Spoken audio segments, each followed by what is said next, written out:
Word of mouth marketing is harder to begin than people think. Because word of mouth marketing, the results of word of mouth marketing happen in a very different way than broadcast. Broadcast is that old, I drop an FSI, I drop some commercials, my sales go up, I go dark, my sales drop down, hopefully they don't drop, they stay a little higher than I did before, and then it goes up and down, up and down, up and down. Word of mouth, when it starts and stays flat for a little while, like 4, 5, 6 weeks, and people are like, oh my goodness, is this working? It's working, and it's working really well. You're just not seeing it happen in your sales yet because people are having authentic conversations, which you can't rush. Once that story gets out there and it starts circulating, unless you break covenant and totally change what you're doing or basically go in a completely different direction, that story will stay and stay forever. So think about Crocs shoes.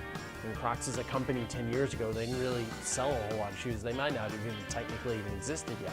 At this point, if you're a middle class and above child and you live in the United States, you probably have 2.3, 2.8 pairs of these things.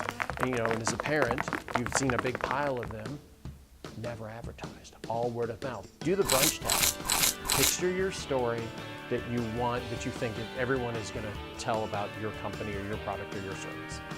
Now take that story and now picture you and your wife at brunch with your friends. And you're telling that story. Does your wife give you the look? They're like, why are you boring everybody? I did not come here to bring, the diaper salesman. I know you do diapers, but I did not. Or is everybody leaning forward and they're like, wow, that's really interesting. You have to be tough on yourself. Is this story really relevant, really interesting, and really authentic, and does it pass the brunch test? If you can do all those things, by all means, word of mouth right now.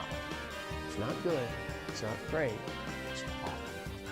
And then you have to be tough on yourself and your story. And if you are talkable, then stop spending money on all forms of broadcast.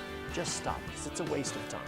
And spend all of that time and all of that treasure on creating word of mouth and a word of mouth campaign, and you will see a lot more money in your bottom line.